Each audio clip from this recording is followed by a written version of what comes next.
My parents kicked me out at 18, get out and never come back. 12 years later, they needed a rare transplant specialist. When they walked into the doctor's office, their faces froze. "Hello, Mom, Dad, I'm your surgeon." I always knew I wanted to be a doctor. Even as a little girl, while other kids played with dolls and toy cars, I was fascinated by my father's medical textbooks. Dad was a general practitioner in our small Connecticut town, and Mom ran his office. They had big dreams for me, just not the ones I chose. "Sophia," my mother would say, smoothing her perfectly pressed skirt. "Medicine is changing. It's not what it used to be. You need something more reliable. I'm Dr. Sophia Chen now, one of the country's leading transplant surgeons. But back then, I was just their disappointing daughter who refused to follow their carefully laid plans." The problem started during my senior year of high school. I had been accepted to Johns Hopkins University's pre-med program, my dream school, with a partial scholarship. But my parents had other ideas. "Business school," Dad announced one evening over dinner. "Your cousin Marcus is making six figures right out of college in finance. That's the future." "But Dad, I want to be a doctor like you." He set down his fork, his face hardening. "Being a doctor isn't what it used to be, Sophia. Insurance companies, paperwork, lawsuits. I want better for you." What they really wanted was for me to join United Capital, the investment firm where my uncle was a partner. They had it all planned out. I would get my MBA, work my way up through the company, and eventually take over my uncle's position. "It's all arranged," Mom said, sliding a university brochure across the table. "Your uncle has already spoken to the admissions office at Wharton. With our connections, you're guaranteed a spot." I pushed the brochure away. "I don't want to work in finance. I want to save lives." "Save lives?" Mom scoffed. "Do you know how many doctors are drowning in student debt, working endless hours just to make ends meet? I don't care about the money." "Well, you should." Dad's fist hit the table, making the dishes rattle. "We didn't work this hard to watch you throw away your future on some idealistic dream." That night marked the beginning of a war in our house. Every dinner became a battlefield, every conversation a negotiation. They tried everything. Guilt trips, threats, even bribes. "Think about the family name," Mom would plead. "Think about your future children." But I couldn't give up my dream. Medicine wasn't just a career choice for me, it was a calling. I spent my evenings volunteering at the local hospital, shadowing doctors, learning everything I could. The more time I spent there, the more certain I became. The breaking point came 2 weeks before graduation. I had secretly accepted the offer from Johns Hopkins using my savings from summer jobs to pay the deposit. When the acceptance package arrived in the mail, my mother opened it before I could get home. I walked into chaos. "How dare you?" Mom was standing in the living room, papers scattered around her feet. "Going behind our backs like this." Dad sat in his armchair, his face a mask of disappointment. "We gave you everything, Sophia. The best schools, every opportunity. And this is how you repay us?" "It's my life," I said, my voice shaking but determined. "I want to be a doctor. I want to help people." "Help people?" Mom laughed bitterly. "You can't even help yourself make the right decision. Well, if you're so determined to ruin your life, you won't do it on our dime." Dad stood up slowly. "You have a choice, Sophia. Accept the place at Wharton that we've arranged or what? Or you're on your own, completely. No support, no money, no home." I looked at them.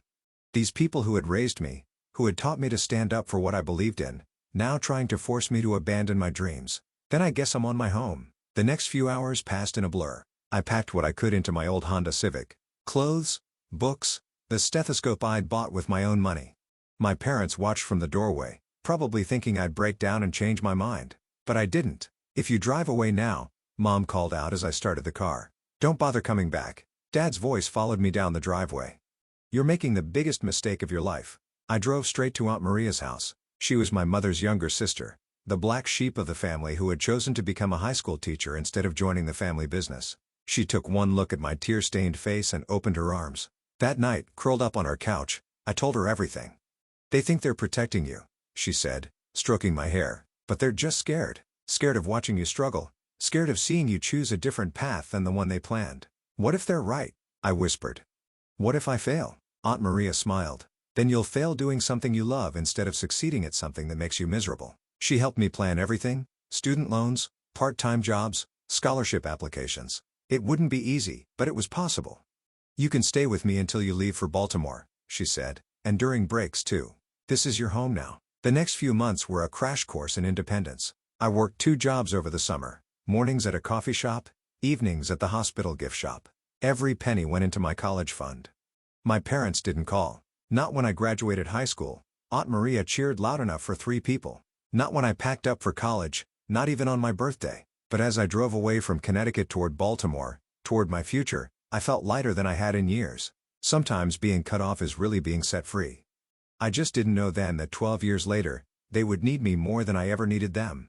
Medical school was everything I dreamed of and harder than I ever imagined. While most of my classmates had family support, both financial and emotional, I worked my way through every semester. Between classes, clinical rotations, and part-time jobs, sleep became a luxury I rarely enjoyed. My first year at Johns Hopkins, I lived in the smallest apartment I could find. Really just a converted garage with a hot plate and a shower that barely worked, but it was mine, earned with my own money. I still remember my first day in anatomy lab. Standing over the cadaver, I felt a mix of awe and determination. This was where I belonged. While other students flinched or turned green, I was fascinated. My lab partner, Michael, noticed. "You're different," he said during our lunch break. "Most people are just trying not to throw up on their first day." I shrugged. "This is why I'm here, to understand how to fix people." Michael became my first real friend in medical school. He came from old money. His family had a wing named after them at 3 different hospitals, but he never made me feel less for having to work my way through school. "You're crazy," he'd say, finding me studying in the library at 2 a.m. after my shift at the campus cafe. "Let me help. My trust fund is just sitting there." But I always refused. This was my journey, my struggle, and I would make it on my own. During my second year, I discovered my calling. Dr. Sarah Martinez, the head of transplant surgery, gave a guest lecture that changed my life. She showed us a video of a heart transplant she performed. The intricate dance of removing a failing organ and replacing it with one that could give someone a second chance at life. After class, I gathered my courage and approached her. "Dr. Martinez, I'd love to learn more about transplant surgery." She looked at me thoughtfully. "It's the hardest specialty to get into. Long hours, high stress, constant on call. Most students run the other way." "I'm not most students." Something in my voice must have convinced her. She offered me a research position in her lab. Unpaid, of course, but invaluable experience. I took it without hesitation, even though it meant picking up extra weekend shifts to make up for the time I'd spend in the lab. Meanwhile, life went on back home. Aunt Maria kept me updated about my parents, though I never asked. Dad's practice was doing well. Mom had joined the hospital board. My cousin Marcus, their shining example of success, had made junior partner at United Capital. "They ask about you," Aunt Maria would say during our weekly phone calls. "They'll never admit it, but they read every article about the medical school in the local paper, hoping to see your name." I didn't respond to that. The pain of their rejection had hardened into something else, not quite anger, but a cold determination to succeed despite them, not because of them. During my third-year rotations, I finally found my groove. While other students dreaded the long hours and intense pressure, I thrived on it. Surgery became my home, the operating room, my sanctuary. Dr. Martinez noticed. She started inviting me to observe her transplant surgeries, teaching me things that weren't in any textbook. "The hard part isn't the technical skill," she told me one night as we scrubbed out after a successful liver transplant. "It's carrying the weight of knowing that every decision you make could mean life or death for your patient." I graduated from medical school ranked second in my class. The ceremony was bittersweet. Aunt Maria cheered from the audience, but the 2 empty seats beside her felt like an accusation. My residency match was everything I'd hoped for. The transplant surgery program at Massachusetts General Hospital. 5 more years of brutal hours, endless study, and gradually increasing responsibility. I specialized in high-risk cases that other surgeons wouldn't touch. My research focused on improving success rates in complex multi-organ transplants. Slowly, my reputation grew. By my 4th year of residency, I was being called in to consult on the most difficult cases. Patients started requesting me specifically, even though I was still technically in training. The attending surgeons trusted me with increasingly complex procedures. Then came the case that would make my career. Emma Collins was 8 years old, suffering from a rare genetic condition that was causing multiple organ failure. She needed a combined heart-liver transplant, a procedure so complex that most hospitals wouldn't even attempt it. Her parents had been told to prepare for the worst, but I couldn't accept that.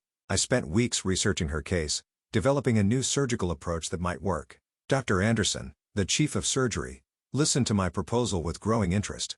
"It's never been done quite this way," he said, studying my diagrams. "But theoretically, it could work. Let me try." I pleaded. "She deserves a chance." He agreed, but with a condition. He would supervise, but I would lead the surgery. It would be my chance to prove myself, but also my greatest risk. If something went wrong, my career could be over before it really began. The surgery took 14 hours. 14 hours of intense concentration, split-second decisions, and the kind of precision that leaves no room for error. By hour 10, even Dr. Anderson was looking tired, but I felt more focused than ever. When we finally closed, when Emma's new heart was beating strongly and her new liver was functioning perfectly, Dr. Anderson looked at me with newfound respect. "I've been doing this for 30 years, he said as we scrubbed out. "I've never seen anything quite like that." Emma's case was written up in medical journals. I was invited to present at conferences, teach my technique to other surgeons. At 30, I became the youngest attending transplant surgeon in Mass General's history. My parents must have read about it. The medical community isn't that large, and success stories like Emma's make news, but they never reached out. I told myself it didn't matter. I had built my own life, my own success without them. I had proved them wrong about everything. Then on a routine Tuesday morning, my assistant handed me a new case file. "Priority transplant evaluation," she said. "Patient needs a specialized procedure." Very complex case. I opened the file and felt the world stop spinning. The patient's name was James Chen, my father. I stared at my father's medical file for what felt like hours. His condition was serious.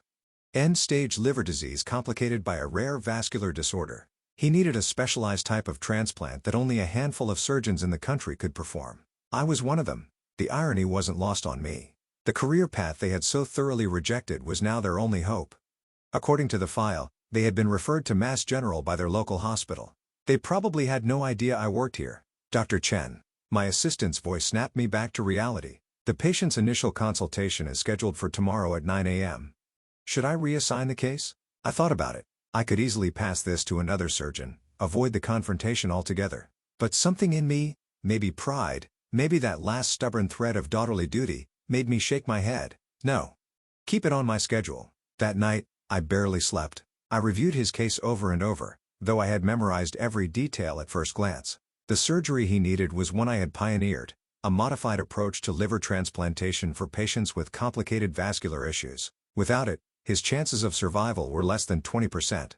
At 8:55 the next morning, I stood outside my office, heart pounding. Through the window, I could see them sitting in the consultation room. My father, noticeably thinner than I remembered, and my mother, her hair now streaked with gray. I took a deep breath and opened the door. "Good morning. I'm Dr. Sophia Chen." The silence that followed was deafening. My mother's hand flew to her mouth. My father's face went pale, then flushed. For a moment, we all just stared at each other, 12 years of absence hanging between us like a physical thing. "Sophia?" My mother's voice was barely a whisper. "Hello, Mom." I kept my voice professional as I sat down behind my desk. "I've reviewed your case thoroughly, Dad. The situation is serious, but there are options we can discuss. Your yoga specialist they referred us to." My father sounded dazed. "Yes. I developed the surgical technique you need. Currently, I'm one of only 3 surgeons in the country qualified to perform it." My mother started crying silently. My father just stared at me, seeing for the first time the doctor I had become, the doctor they had tried to prevent me from being. I walked them through the procedure, explaining every detail with clinical detachment. Inside, my emotions were chaos, but outwardly, I maintained my professional composure. "The success rate for this procedure with me as primary surgeon is 94%. I concluded, "Without it, your prognosis is poor. The choice, of course, is yours." My father cleared his throat. You're really the best option I have?" "Yes. And as your doctor, I recommend proceeding with the surgery as soon as possible." "As your daughter," I paused, the word feeling strange on my tongue. "That's more complicated."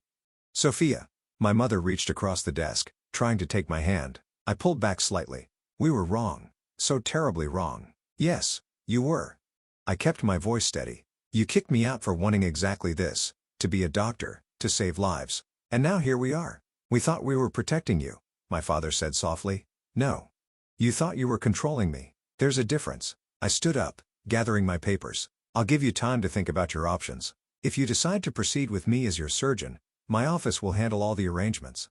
If you prefer to seek treatment elsewhere, I can refer you to the other qualified surgeons, though their waiting lists are significantly longer." As I reached the door, my father called out, "Sophia, wait." I turned back. "I'm sorry," he said, his voice breaking. "We're both so sorry." For a moment, I saw him not as my patient or as the father who had rejected me, but as a man facing his own mortality while confronting the magnitude of his mistakes. "I know," I replied softly, "but right now, that's not what matters. What matters is saving your life. We can deal with everything else after." The surgery was scheduled for 2 weeks later.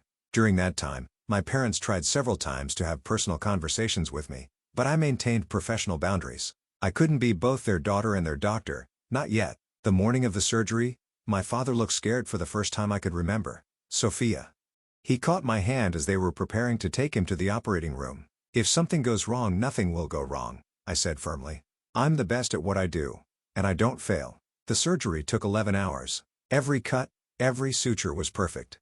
I wouldn't accept anything less. When I finally walked out to the waiting room, my mother practically collapsed with relief at my smile. The surgery was successful. I told her, "He's stable, and the new liver is functioning well." She hugged me then, and for the first time in 12 years, I let her. During my father's recovery, we slowly began to rebuild our relationship. It wasn't easy. 12 years of hurt doesn't disappear overnight. But as he healed physically, we started to heal emotionally too. "I watch you with your other patients," he said one day during his recovery. "You were born for this. We were such fools to try to stop you." 6 months after the surgery, I invited them to my office again. Not as patients this time, but as parents. I showed them my awards, my published research, the thank you letters from patients I'd saved. "You did all this despite us," my mother said, tears in her eyes.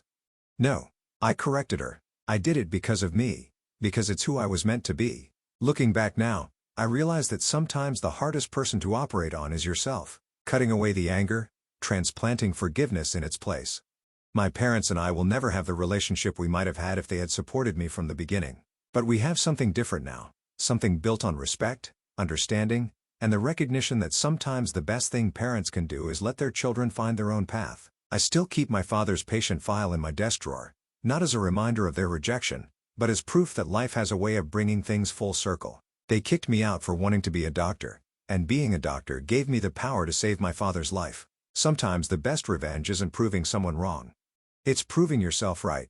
Last week, a young intern came to me, torn between her passion for surgery and her family's pressure to choose a different specialty. "My parents say surgery is too demanding, that I'll never have a normal life," she told me, reminding me so much of myself at her age. I shared my story with her, showing her that sometimes the hardest path is the right one because that's the real legacy I want to leave. Not just as the surgeon who pioneered new techniques or saved countless lives, but as someone who proved that you should never let anyone else define your dreams. Even now, when I stand in the operating room preparing to save another life, I think about that 18-year-old girl who drove away from home with nothing but a dream. She was right all along. Sometimes being cut off is the first incision in becoming who you're meant to be.